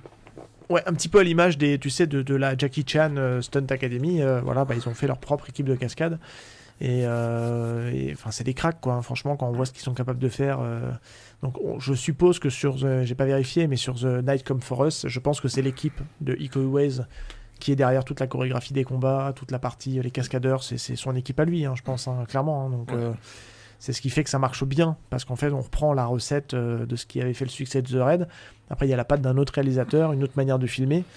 Mais je trouve qu'il démérite pas du tout. Hein. Ouais, du peu que j'ai vu en tout cas, franchement, ça envoie le pâté. Hein. Clairement, j'ai très hâte de voir la suite. Moi, je suis un Gareth Evans Zouz, c'est-à-dire que même The Good Apostle, le bon apôtre, j'adore le bon apôtre. Okay. C'est-à-dire que sur une même thématique, je trouve ça bien plus intéressant qu'un Midsommar, alors que c'est la même thématique, mais c'est mieux écrit pour moi. Mais bon, il y a débat.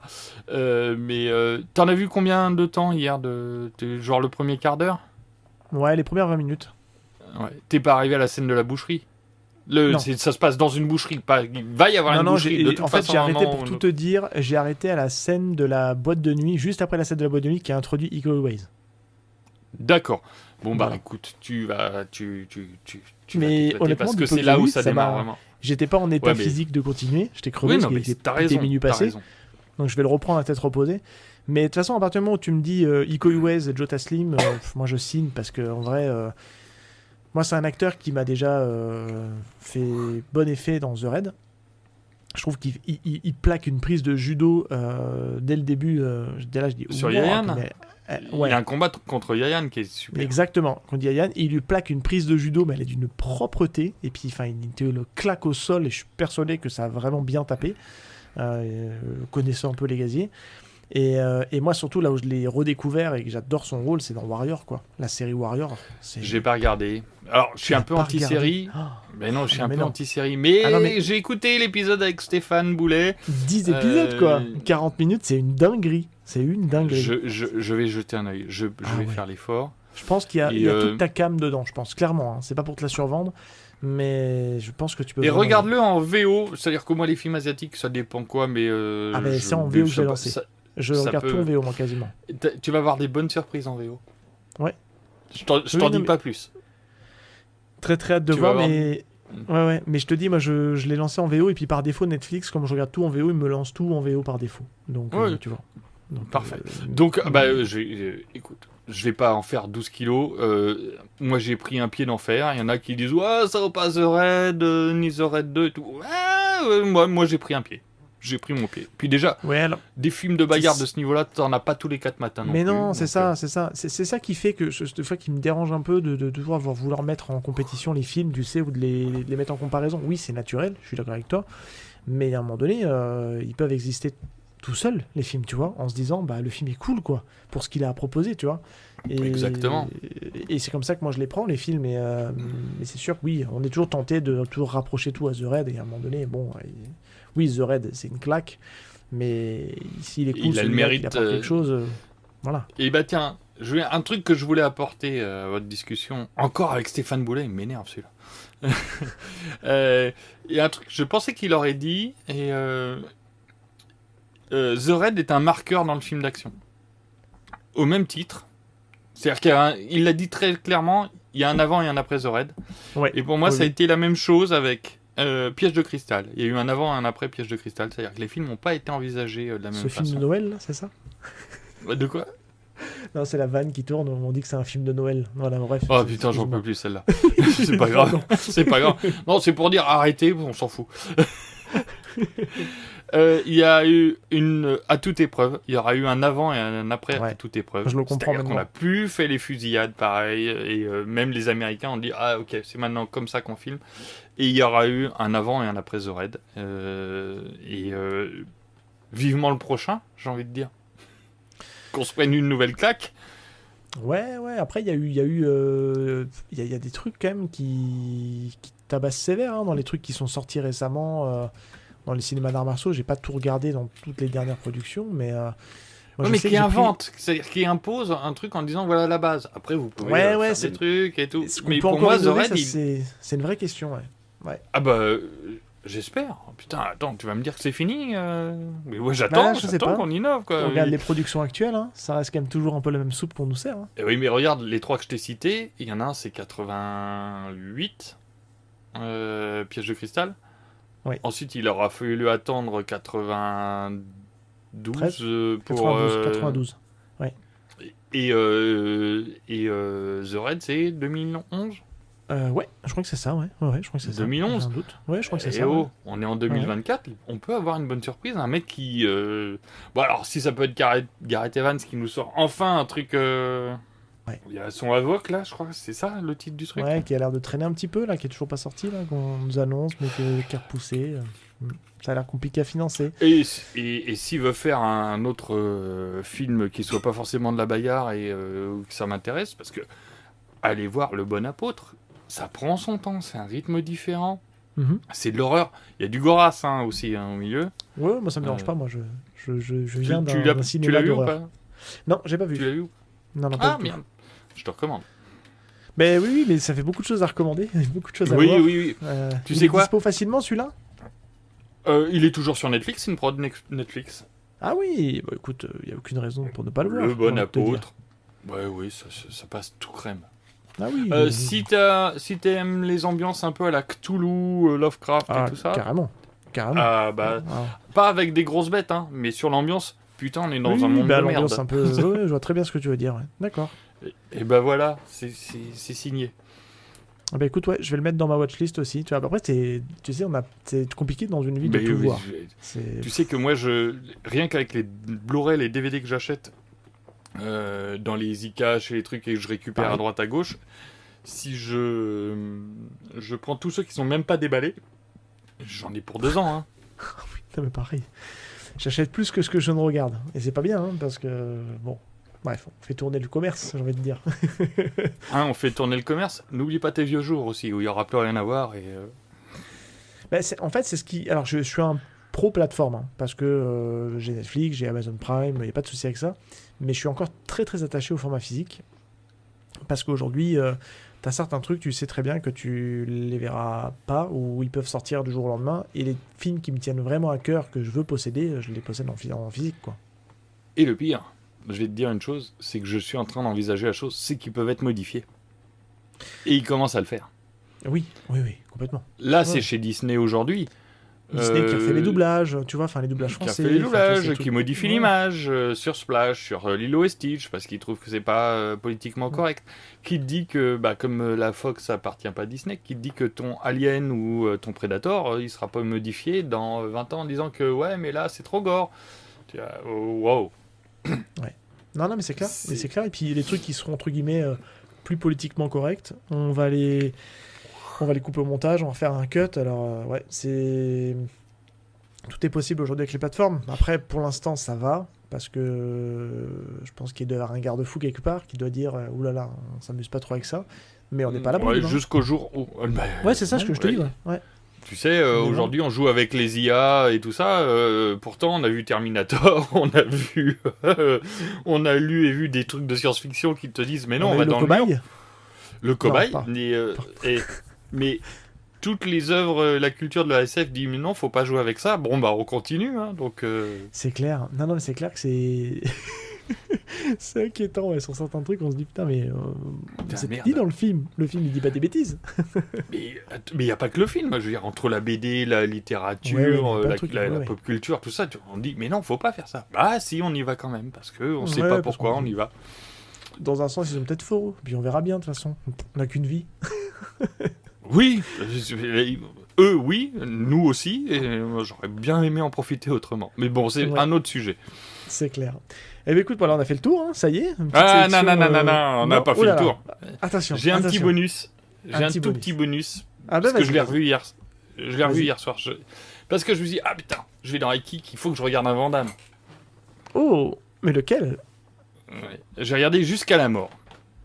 Ah.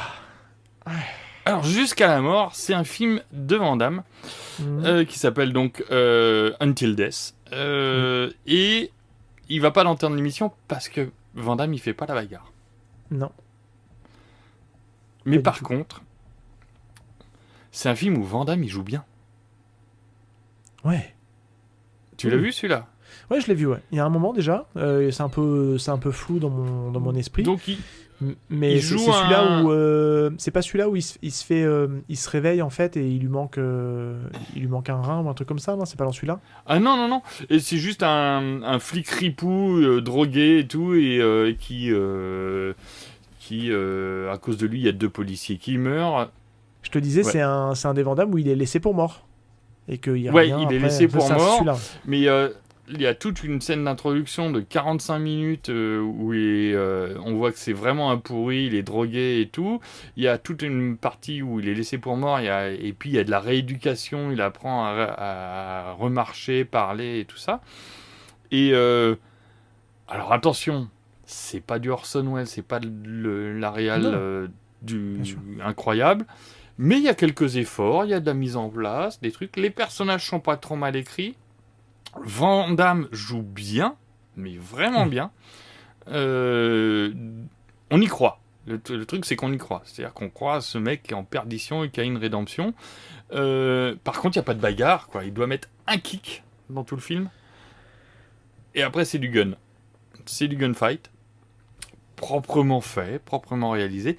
Mais voilà, je voulais le signaler parce que c'est un Van Damme que j'aime bien. Et je suis pas fan de sa filmo en général. Mais Oh, il y a beaucoup acheté. Hein. Voilà. Mais oui, on est d'accord. Ouais. Ouais. sachant que Non, j'ai je quand suis- même fait un Planet of the Tapes sur JCVD quand même. J'ai quand même. Ouais, j'aime que j'ai beaucoup trouvé le mec. très bien d'ailleurs. que je me suis empressé de trouver Ouais. le DVD avec les bonus dedans, parce qu'il est très très garni en bonus. Et je l'avais pas en DVD celui-là. Je l'ai vu au cinéma quand il est sorti celui-là. Ouais. Ça, Il est ça bien, le marquait DVD. Ouais, et puis le film aussi. Moi, je recommande aussi un film qu'on a eu chez nous au cinéma, que j'ai revu récemment. C'est le Lucas aussi, qui est, je trouve très bien aussi. Lucas, je sais pas si tu l'as vu. Alors, je l'ai en DVD, je l'ai pas encore regardé. Ou même en Ouais, Blu-ray, franchement, il se bat un petit peu dedans, mais il se fait beaucoup doubler aussi parce que franchement, il a un peu d'âge maintenant. Mais franchement, le Lucas est pas mal aussi. Hein. Franchement, moi je trouve que c'était dans des Van Damme récents, c'est pas honteux. Ouais, c'est Mathieu Leclerc qui l'a réalisé en plus, je crois. Alors c'est pas Mathieu, c'est Julien. Julien Ouais. Leclerc. Qui peut faire des trucs bien, mais qui peut faire aussi le remake du Salaire de la peur qui est passé j'ai sur pas osé y aller, Netflix moi, et qui est celui-là. absolument dégueulasse. Ouais, j'ai C'est pas osé horrible. dire. Ouais. Jamais. Pourtant, Ne il fais y pas a Alban Lenoir dedans, que j'aime beaucoup. ça. Oui. Ah oui, mais oui. Mais Oui, il y est. Bah ouais, c'est les tu l'as vu le acteurs, film il faut avec qu'ils- Samir Boudjelal mince, comment il s'appelle celui-là dont le nom m'échappe. Ah, le... Non, j'ai pas Qui vu. se passe dans Il une paraît qu'il Syrie est bien. qui est vachement bien. Hein. Oui, il paraît qu'il est bien. Ouais. Très très bien aussi celui-là. Le nom m'échappe. J'aimerais mais- bien qu'en France, on revienne un peu plus sur de la bagarre aussi. Balle perdue avait été une super bonne surprise pour ça, quoi. Ouais, bah tu sais, moi c'est ce que je dis souvent. On a quelques trucs notamment Alban Lenoir, encore une fois, on y revient, mais je l'ai dit dans une ancienne émission. Où il y a des bonnes surprises. Hein. Tu vois, tu peux aller vers son AK. AK est super. Ouais, alors il y a des trucs. Les scènes Quoi de Stone sont bien. Par contre, le scénar, il y a des trous béants Ouais, dedans. t'as un problème avec Eric Cantona, toi, je sens. Pas du tout. Mais j'adore Canto. Là, il est paresseux. Oui. Sinon, Il est j'adore malade. Canto. Mais Dans le film. Dans le waouh, film, je crois. il est là en me disant je prends le chèque. Oui, il est là pour questionner. Ouais. Non, mais et puis il y a d'autres trucs où je le trouve super, hein, Canto. Il y a pas de, c'est pas, voilà, c'est dans ce film-là, c'est pas là où il exprime le plus son talent. On va le dire comme ça. Oui, mais il y a je trouve que il y a des trucs qui commencent à émerger parce que on a aussi pareil. Alors j'ai plus le nom, mais on a une grosse équipe de cascade qui pareil commence à avoir une certaine renommée. Et j'ai plus le nom malheureusement du mec qui gère ça, mais c'est lui qui notamment est derrière les balles perdues, qui est derrière aussi. Alors je sais pas ce qu'il vaut, mais en termes de combat et de scènes d'action, ça peut être sympa. Mais le dernier Largo Winch, c'est aussi cette équipe de cascade là qui fait les scènes de fight et d'action de Largo Winch. Et bref, et je trouve que on a des gens quand même derrière qui commencent à être bons aussi au niveau de la cascade. Et ça commence à se voir qu'on a ce côté aussi artisanal au niveau de la cascade française, quoi. Il n'y a pas que Rémi Julien, quoi, tu vois. Non, il n'y a pas que Rémi Julien. Mais il y a eu un trou entre Rémi Julien et maintenant, par contre. Ouais, il a fallu le temps que les gens montent en compétence, tu vois. Donc forcément, ça prend un petit peu de temps. Mais en tout cas, ouais, moi j'ai très hâte du Bal perdu 3. Voilà, il y a tous ces films avec ces mecs-là, franchement. Voilà. Mais le salaire de la peur, pas bien du tout. Non, mais Et j'ai rencontré Julien Leclerc une fois et j'avais discuté avec lui 2 bonnes heures. Ok, très bien. Ok. C'était à l'époque où il avait sorti L'Assaut, le film sur la prise d'otages dans l'avion. Oui, qui est très bien celui-là aussi. Que était pas mal. On avait bien discuté. C'était cool. Un mec assez cool, hein. Le mec est super sympa. Après, je veux dire, comme tout le monde, il est humain, il a une production Netflix, puis il a le droit de se foirer. Hein. C'est pas... Ouais. Et puis on sait pas entre le produit qu'il voulait et ce qu'il en a fait à l'origine. Après, moi je trouvais ça un peu théorie téméraire. Sur lui, je pense qu'il est très bon quand il est à l'économie. Et c'est rigolo parce qu'on en a parlé, je sais plus sur quelle émission on parlait justement du cinéma HK justement, qui était bon parce qu'il savait gérer des tout petits budgets, donc il savait travailler à l'économie, et c'est là en général où il arrivait à se surpasser. Et Julien Leclerc, quand tu lui mets pas beaucoup de l'argent entre les mains, il se surpasse et il te fait un truc propre. Enfin, tu regardes Lucas, c'est super. L'Assaut, c'est sympa. Son film là qu'il a fait justement avec Samir Boudjelal, dont le nom m'échappe, vous m'excuserez. Et tu lui mets un peu de thune entre les mains avec le salaire de la peur, voilà, je ne l'ai pas vu, mais ce que tu me dis, c'est pas foufou, quoi. Le montage est dégueulasse, c'est une horreur. Donc c'est pour ça, des fois, t'as des réalisateurs, ils sont bien avec des petits budgets, parce que ça les oblige à Ouais, et être puis il y a des créatifs, fois aussi, il y a aussi un distributeur, une boîte de prod qui repasse derrière et qui te salope le boulot. Hein. Ouais. Ça peut Ça, arriver. malheureusement, et on le sait de moins en moins, je trouve, ça, ce truc-là. Tu vois, autant à une époque, ça se savait assez vite, tu vois, là, je trouve aujourd'hui, c'est de plus en plus opaque. Tu sais plus vraiment qui passe vraiment derrière, le montage, qui a fait ce choix de montage, etc. T'as l'impression que c'est une unité maintenant, quoi. C'est... Ouais. Avant, tu avais ces informations-là quand tu avais des journalistes qui allaient... je vais être un peu salaud, hein, tant pis. Des journalistes qui allaient faire leur boulot et qui allaient un peu chercher les infos vraiment dans le fond du truc. Pour moi, tout ce qui concerne le cinéma, YouTube, presse, à 80, je vais volontairement dire 80%, parce qu'heureusement, il y a encore des mecs qui sont fiables. Ils sont en connivence avec les studios, parce que sinon, on va leur dire, bah, tu peux pas venir aux avant-premières, tu peux pas venir aux soirées spéciales, et tu n'auras pas de, Ouais, c'est la de dure loi presse. du marché. Ouais, mais avant, bon, voilà, il y avait des mecs qui faisaient vraiment leur boulot. Et il y en a encore, mais c'est plus la majorité du genre. Entre le faire et pouvoir le faire, toi, c'est un petit peu la petite nuance que j'apporterai.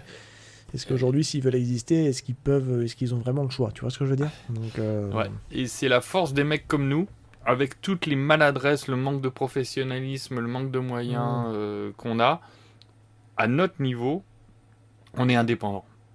C'est-à-dire que toi comme moi, on ne touche pas une thune sur ce que nous produisons. Je ne crois pas que tu aies de Patreon et de pas du choses tout. comme ça. Bah, franchement, je l'exclus pas, hein, parce qu'on ne sait jamais. Hein, tu sais, si ça peut aider à. Moi, je le ferai si j'en ai besoin pour vivre. Pour l'instant, j'ai ma passion qui me travaille au corps. Tu vois, c'est une discussion qu'on a souvent avec Jazz. Hein, je me dis, tu vois, si ça peut permettre de upgrader un peu le matos, tu vois, enfin des trucs comme ça, et que ça peut être par la communauté. Écoute, ton matos, il est bien. Non, mais ton matos, il est bien. C'est clairement pas à l'ordre du jour.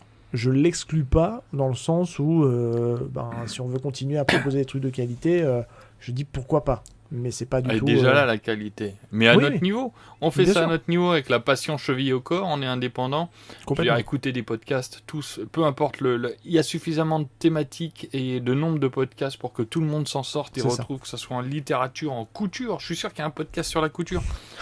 Mais certainement.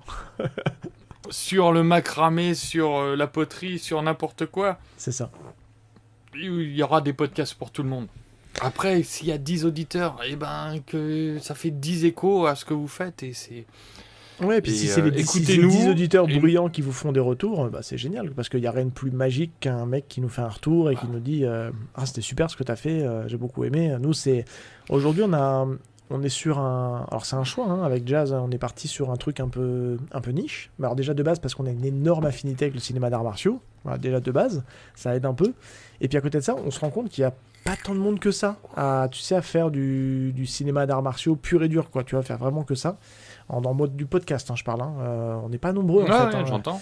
Il y a, tu vois, je pense au Raging Fire Club, qui aussi sont spécialistes, parce qu'ils parlent que de ça, mais ils sont plus orientés au cinéma asiatique. Mais après, tu vois, pur cinéma d'arts martiaux, on n'est pas beaucoup, en fait. Et tu vois, déjà, le peu qu'on a comme écoute, on a énormément de gens qui nous font des retours, sur les réseaux sociaux aussi. Donc ça, c'est hyper riche d'avoir des gens qui réagissent, qui ne sont pas toujours d'accord avec nous. Parce qu'on a un peu dézingué quelques films, on va se le dire, qui étaient un peu, pour certains, des films un peu cultes pour eux. Et voilà, mais on n'en a pas dézingué beaucoup, hein, mais dans l'ensemble. Mais voilà, mais non, on choisit nos films, hein, quand même. Je t'écoute, et en général, vous êtes plutôt à faire des conseils plutôt qu'à descendre des films. Oui. J'ai regardé SPL grâce à vous. Et puis, on l'a pas traité, mais tu as dû l'écouter grâce à quelqu'un qui en a parlé, je pense. Qui l'avait choisi. Oui. Oui.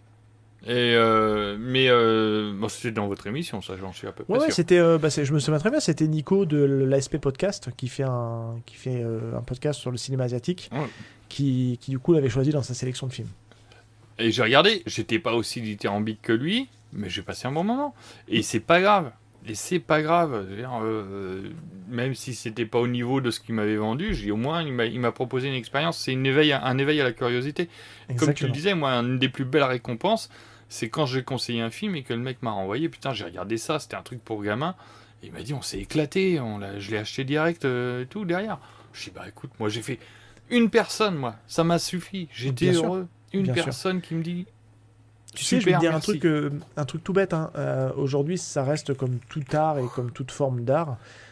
C'est avant tout de l'humain et c'est avant tout subjectif. C'est-à-dire qu'aujourd'hui, tu as le droit d'aimer un film pour plein de raisons, tu as le droit de pas l'aimer.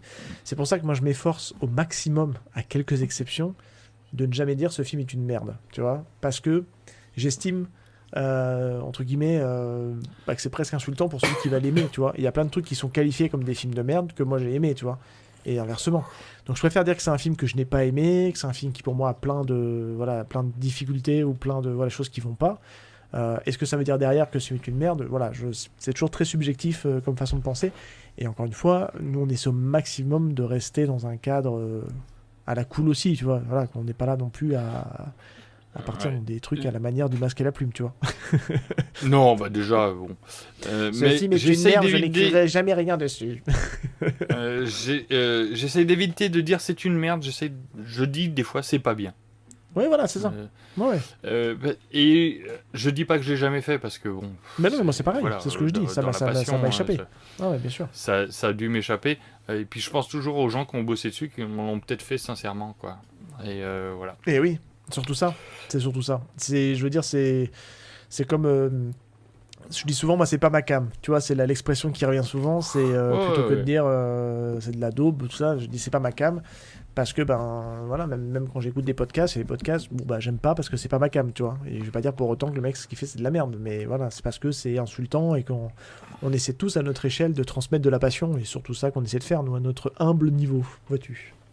C'est ça, exactement. Humble. Restons humbles. Exactement. Restons à notre place. Voilà, on n'est pas payé pour faire ça et on est juste là pour s'amuser et passer un bon moment. Surtout ça. Et puis vous faire passer un bon moment tant qu'à faire. Ben ouais, on est des passeurs. Exactement. Mon petit Mergreen, est-ce que tu veux rajouter quelque chose ? Nous rappeler où est-ce qu'on peut te retrouver si les gens veulent te suivre ? Donc, la Alors, Planet of the Tape. Planet of the Tapes. Planète, comme une planète, écrit à la française. Of the Tapes, écrit à l'anglaise. Et sur ce fil-là, vous retrouverez Planet of the Tapes, l'émission, le journal podcastique. Désormais, l'Auberge des Darons est dans ce fil aussi. Il y a toujours des invités super chouettes, intéressants. Ouais, bravo à toi d'ailleurs pour arriver toujours à trouver les invités tous les 15 jours. Ça va pas être simple. C'est pas simple. C'est vraiment pas simple. J'ai un épisode qui est mis en boîte pour le mois de décembre parce que j'ai eu... Allez, t'as la primeur. J'ai eu la chance d'interviewer un tout jeune éditeur. Ça va être son premier double Blu-ray qui va sortir. Je ne dis pas encore de quoi ça sort. Tu vas le dire Ça en parle, off. mais... Tu vas le dire en off. Je te le dirai en off, entre toi et moi. Ça sera notre secret. Exactement. Petit secret, mais... Oui. Et donc voilà, vraiment Planet of the Tapes, on parle de support physique. Là, je suis super content parce que je suis à la genèse. Vraiment, on en est à la genèse d'un truc qui sort au mois de décembre. Donc les maquettes sont pas encore finies cool. et tout, c'est vraiment super. Et puis, donc Planet of the Tapes, vous pouvez me retrouver sur Twitter, mergreen01. @mergreen01 d'ailleurs. Vous pouvez m'écrire sur mergreen01@gmail.com pour m'insulter si vous en avez envie et échanger, c'est encore mieux. Ouais.